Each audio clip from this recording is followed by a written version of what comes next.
अस्सलाम वालेकुम दोस्तों, आइए हम बात करते हैं रमज़ान में दूध पिलाने वाली माइयों के लिए क्या एहतियात हो सकती हैं।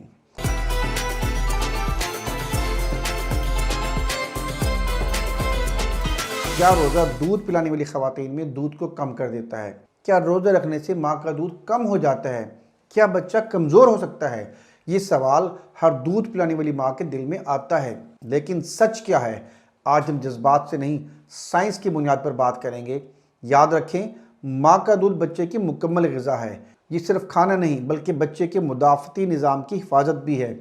अगर माँ के जिस्म में पानी और ग़िज़ाइयत की कमी हो तो दूध की मिकदार मुतासिर हो सकती है। माँ के जिस्म में दूध बनाने के लिए पानी, प्रोटीन, कैलोरीज, हार्मोन्स सब मुतवाज़न मिकदार में होने चाहिए।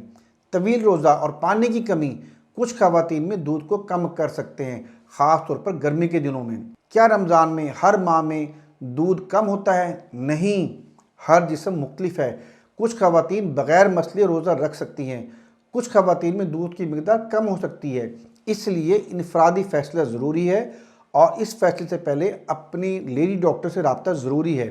आइए हम इसको एक आसान मिसाल से समझते हैं। सोचें, एक पानी की टंकी हो जो घर को पानी सप्लाई करती है। अगर टंकी में पानी कम हो जाए तो सप्लाई भी कम हो जाएगी। माँ का जिस्म भी इसी टंकी की तरह है। किन माँओं को ज़्यादा एहतियात करनी चाहिए? जिनका बच्चा 6 माह से कम उम्र हो, जिनका बच्चा कम वज़न हो, जिनको पहले ही दूध कम आता हो, जिन्हें शरीर कमज़ोरी या खून की कमी हो। ऐसे तमाम केसेस में अपने डॉक्टर से मशवरा ज़रूरी है। अगर आपने रोज़ा रखना है तो क्या महफूज तरीका है? सहरी में ज़्यादा प्रोटीन का इस्तेमाल करें।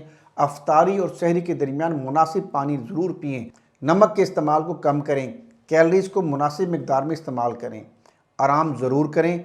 बच्चे की फीडिंग पैटर्न को मॉनिटर करें। अगर आपका बच्चा कम पेशाब करे या कमज़ोर लगे तो फ़ौरी तवज्जो दें। किन हालात में दूध पिलाने वाली माँओं को रोज़ा तोड़ देना चाहिए? शदीद चक्कर, शदीद कमज़ोरी, दूध वाज़ेह तौर पर कम हो जाना, बच्चे की गैर मामूली बेचैनी। याद रखें, इन हालात में रोज़ा तोड़ना गुनाह नहीं बल्कि ज़िम्मेदारी है।